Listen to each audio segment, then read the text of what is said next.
Assalamualaikum warahmatullahi wabarakatuh. Perkenalkan, nama saya Imam Wahyudi dengan NIM 211121-2013 dari kelompok 4 kelas A4 Ilmu Kesehatan Masyarakat.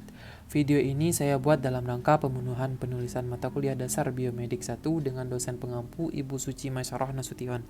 Baik, di sini saya akan membahas mengenai proses pernapasan dan gangguan pada pernapasan. Baik, yang pertama yaitu mekanisme pernapasan.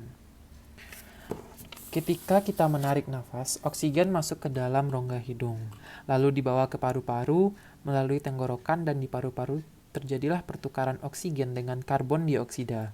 Oksigen yang kita hirup kemudian dibawa oleh darah ke jantung dan seluruh tubuh. Sementara karbon dioksida akan dikeluarkan lewat tenggorokan dan berakhir di rongga hidung ketika kita menghembuskan nafasnya. Ketika kita melakukan respirasi, ternyata ada dua mekanisme, yaitu mekanisme inspirasi dan ekspirasi. Inspirasi terjadi ketika udara dihirup melalui rongga hidung dan masuk ke dalam tubuh. Inspirasi juga sering disebut dengan inhalasi. Ketika kita melakukan inspirasi, diafragma dan otot dada akan berkontraksi. Volume rongga dada akan membesar, paru-paru mengembang, udara masuk ke paru-paru, dan tekanan dalam paru-paru lebih kecil daripada tekanan luar. Selanjutnya yaitu mekanisme yang ada di ekspirasi, itu kebalikan dari mekanisme pernapasan inspirasi atau disebut juga dengan ekshalasi. Itu merupakan karbon dioksida dari dalam tubuh. Ketika melakukan ekshalasi, diafragma dan otot dada itu berilah volume rongga dada kembali normal karena udara telah keluar dari paru-paru. Secara prinsipnya, tekanan udara yang ada dalam tubuh itu lebih besar daripada tekanan udara yang ada di luar tubuh. Pernapasan dada dan pernapasan perut. Fase inspirasi pada pernapasan dada. Apabila ada kontraksi antar tulang rusuknya sehingga mengangkat tulang rusuk dada dan tulang rusuk, dari itu akan terjadi pembesaran rongga dada. Tekanan udara di paru-paru mengembang, hal ini mengakibatkan di luar tubuh terdapat tekanan udara yang lebih tinggi sehingga akan terjadi proses masuknya oksigen ke dalam tubuh. Fase ekspirasi pada pernapasan dada dapat terlihat apabila terjadi relaksi atau tulang rusuknya sehingga kedudukan tulang dada dan rusuk mendapatkan kembali seperti semula.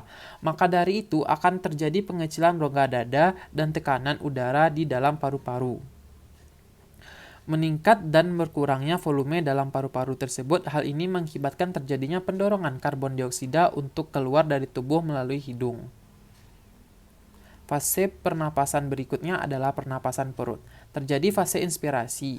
Dalam pernapasan perut, apabila terdapat kontraksi di antara otot-otot diafragma sehingga sedikit mendatar letaknya, maka dari itu membuat penurunan rongga perut ke bawah paru-paru mengembang dan mengecilnya tekanan udara di paru-paru dan pembesaran rongga udara. Fase ekspirasi dalam pernapasan perut terjadi apabila terdapat relaksasi antara otot-otot diafragma sehingga kedudukan letaknya kembali seperti semula.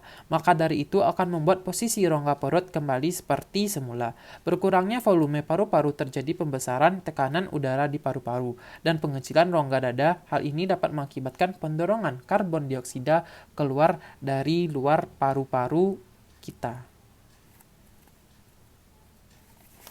Gangguan pada sistem pernapasan, yaitu faringitis. Penyakit faringitis ini adalah tipikal penyakit yang dapat menular kepada orang lain. Jadi, jika kita sedang terkena penyakit ini, kita disarankan untuk memakai masker agar mencegah penularan baik dari paparan debu ataupun lainnya. Lalu apa sih itu penyakit faringitis? Penyakit faringitis adalah peradangan pada selaput lendir atau faring yang disebabkan oleh virus dan bakteri.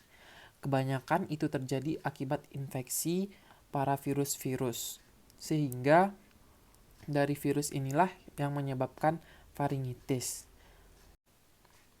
Berikut gejala-gejala dari faringitis. Yang pertama, nyeri atau sakit tenggorokan. Yang kedua, gatal pada tenggorokan. Yang ketiga, sulit menelan. Yang keempat, demam. Yang kelima, sakit kepala, pegal linu, mual muntah, dan pembengkakan. di leher pada bagian depan.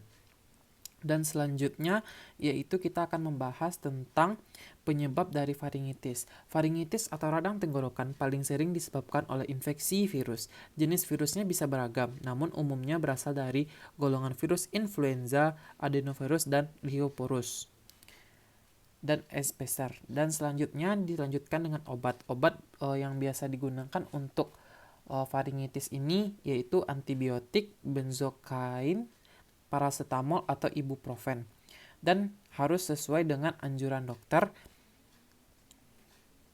Berikut pencegahannya. Yang pertama, harus rajin mencuci tangan dengan sabun dan air mengalir, terutama sebelum makan, setelah ke toilet, dan setelah batuk atau bersin. Yang kedua, jangan berbagi peralatan makan dan minum atau peralatan mandi dengan penderita faringitis. Dan yang ketiga, selalu tutup mulut dan hidung dengan tangan atau tisu saat batuk. Yang keempat, jangan merokok dan hindari paparan asap rokok dan polusi. Yang kelima, cuci mainan anak yang menderita faringitis. Dan yang terakhir, pasien faringitis tidak masuk sekolah. Mungkin hanya itu yang bisa saya sampaikan. Terlebih dan terkurang saya ucapkan maaf. Wabillahi taufiq wal hidayah. Wassalamualaikum warahmatullahi wabarakatuh.